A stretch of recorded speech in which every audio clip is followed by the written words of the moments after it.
Hello everyone, welcome back to our channel. Before we get into the video, please like, share and subscribe, turn on the notification bell. ఈరోజు వీడియోలో చాలా tasty అయిన Puri curry ఎలా తయారు చేసుకోవచ్చు అన్నది ఈ వీడియోలో చూద్దాము. Let's start the video. Stove on చేసి కుక్కర్ గిన్నె పెట్టుకొని ఆయిల్ వేసుకొని ఆయిల్ హీట్ అవ్వనివ్వాలి. ఆయిల్ హీట్ అయిన తర్వాత పోపు దినుసులు వేసుకోవాలి.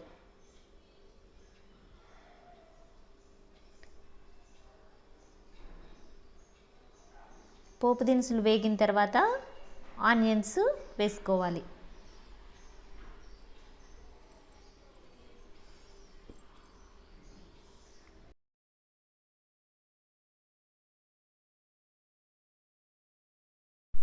ఆనియన్స్ వేగుతున్నప్పుడే 1/2 టేబుల్ స్పూన్ అల్లం వెల్లుల్లి పేస్ట్ వేసుకోవాలి.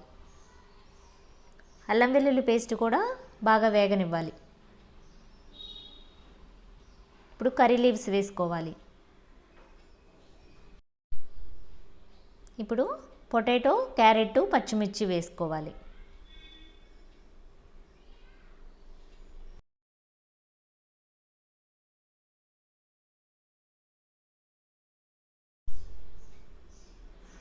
ఇవి కొంచెం వేగాక సాల్ట్ వేసుకోవాలి.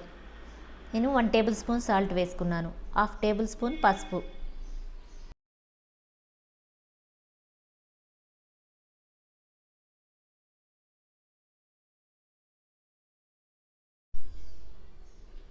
అన్నీ ఒకసారి ఇలా కలబెట్టుకొని వాటరు ముక్కలు మునిగేంత వరకు పోసుకోవాలి.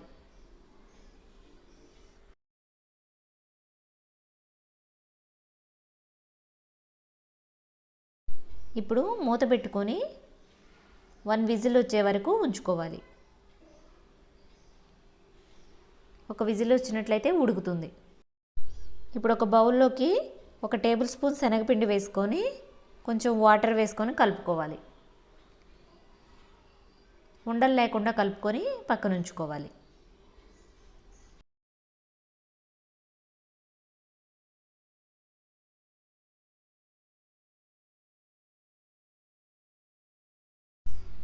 కుక్కర్ మూత చల్లారాక తీసివేసి దానిలో మనం ముందుగా కలిపి పెట్టుకున్న శనగపిండి వాటర్ పోసుకోవాలి.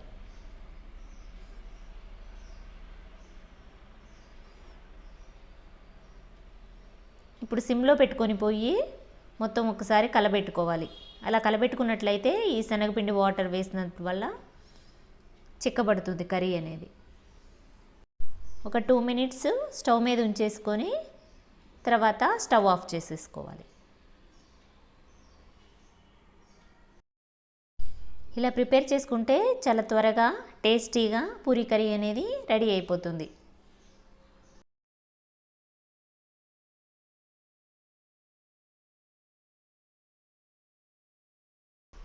ఇంట్లో పని హడావుడి లేకుండా త్వరగా ప్రిపేర్ చేసుకోవాలనుకుంటే ఇలా కుక్కర్లో పూరీ కర్రీని రెడీ చేసుకోండి.